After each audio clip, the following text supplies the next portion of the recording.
What's going on, everybody? LK here, back at it again with another video. This time, talking about something that's kind of current because, Evo just happened, and this time last year, we had a balance patch. That is correct, a balance patch. This time, we don't have a balance patch. So, some people are kind of thinking, maybe we should have one. This only one balance patch the whole year thing is kind of weird. And I just kind of wanted to look at fighting games in general to talk about that.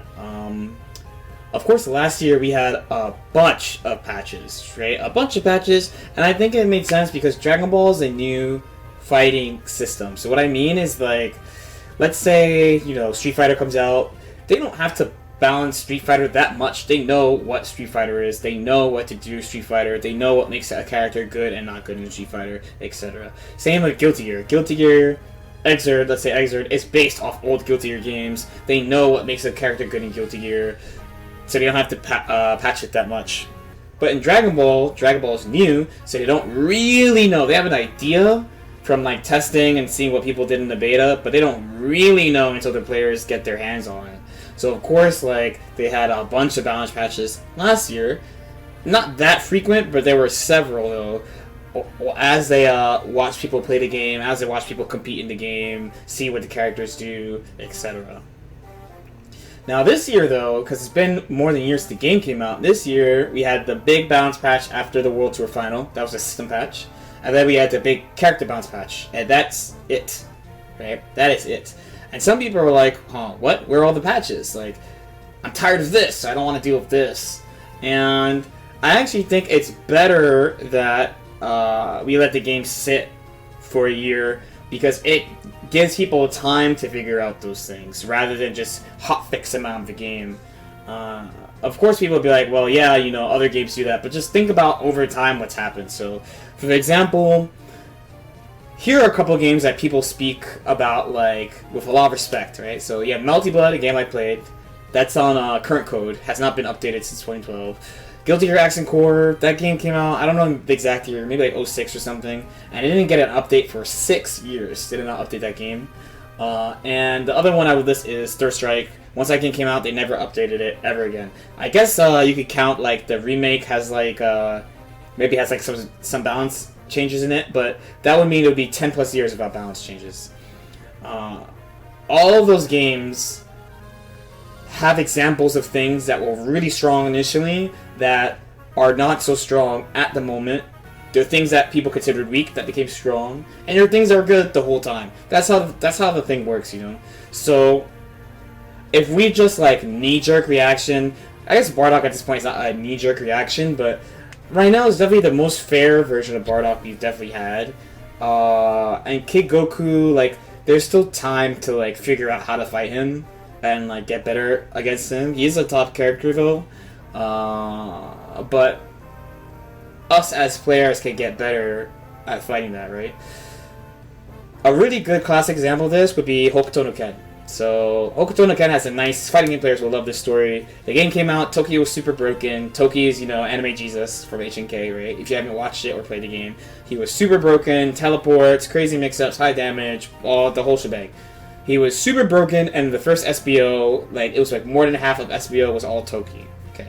As time went on, though, because they never balanced that game.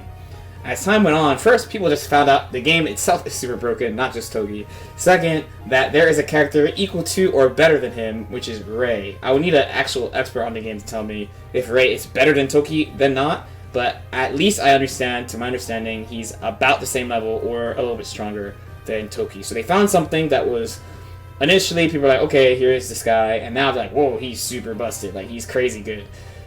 You have to give players the time to figure this stuff out. If you keep switching stuff around, you're going to have your NRS. I know NRS has a bad rep for this, and they've been pretty good about it in MK11, but drastic meta changes too often is not good either, because you're basically going to have the same problems over and over and over again. Meta changes because of balance changes. Some character is going to be said, this character's stupid. Another character is going to be like, this character's trash. And then people are going to be like, we need the game to be balanced, and it's going to happen over and over and over again.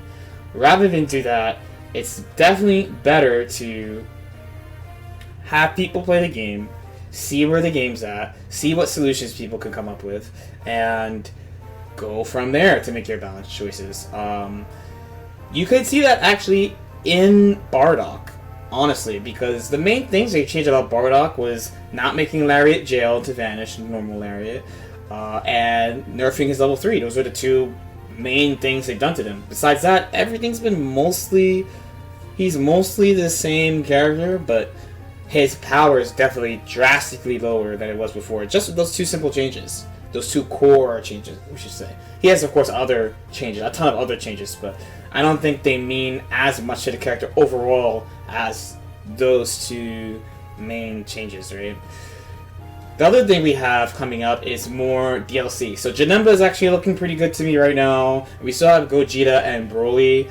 I'm always iffy on letting characters be the way you balance the game rather than like actually changing the game, but that should help people with the staleness of the game, because one thing about people saying like the character variety is stale, of course I've discussed how I feel like the devs want to see dominant characters, not dominant teams, but it's also the characters that people are looking at. So for example, if you look at CEO, the first World Tour event, right, there were about like 14, 15 different characters represented, and of course there were a bunch of characters that were represented one time or two times. Like there were only 2 Android 18s, right? There was 1 Trunks, but there were like a bunch of Bardocks, a bunch of Yamchas, a bunch of adult Gohans, and Kid Buu.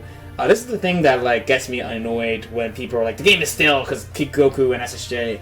What about Kid Buu? What about adult Gohan? These characters are top tier and fly under the radar. I think they're stupid, but they just fly under the radar. Just fly under the radar. It's all good. Let's all complain about Bardock and Kid Goku and SSJ, whatever. Now, I definitely get, like, the person who's like, I don't want to be competitive, I just want to hop online and, like, do my thing, but everyone plays Bardock, and it's annoying. I definitely do understand you. I do understand you. You're just trying to have fun. I get that, but I would say pay attention to what other people are doing with your character, and just, like, focus on getting better, with your character, rather than, like, focusing on like meta stuff and stuff like that. Because like I said, things will kinda shift. This game is interesting in that like basically tournament players pick from like a core pool of like 7-ish characters, and then there are about 10 more characters they're willing to add to their team. So maybe a little bit more than half the cast gets represented in competitive play, which is kind of nice. The rest is like people play them anyway, because not specific characters like super weak per se. There's no weak characters. And characters are actually coming up. The easy one to point out would be Base Goku, right? With the recent verse fighting performance from Wawa. Just that one tournament. Between that and Access to DTN, so 2 tournaments, raised people's opinion of that character a lot. Just 2 tournaments. But he had the tools the whole time, it's just no one was using him. So the thing is, what they could have done, the devs, they could have patched the game already, gave Base Goku a bunch of shit, and then we would all be like, oh, Base Goku's broken now. Now instead we have the kind of, oh, this character's kind of better than we thought, let's dig into him a little bit more kind of thing. And we still have, about 6 more months to the tour's over? So 6 more months of doing that. My point is, basically, just let it rock. Let the game grow. Keep letting the game grow. Keep letting the play level raise, because the players are in the current environment rather than forcing new environments on them. That will satisfy some people, but I think it's worse for the game usually. Just be patient for the DLC. They'll mix stuff up. It looks like they're aiming, like the way they design the DLC characters is that they really, really want you to use them. So, just be patient. Be patient for new characters if you feel like the game is stale. And if you feel like the game is stale, you could always try other characters that seem interesting or that are appearing more in tournaments now. Like Trunks, like Base Goku, like Blue Vegeta, or Broly. They're still characters that are... These 4 characters are all really good, underplayed, and you could mess someone up with them. So give it a shot, please. I get that you want to complain, but complain and then make choices about what to do. Don't beg for balance patches. Just wait. Please. Okay. Let me know what you think in the comments. like or subscribe if you feel like it, and I'll see you next time.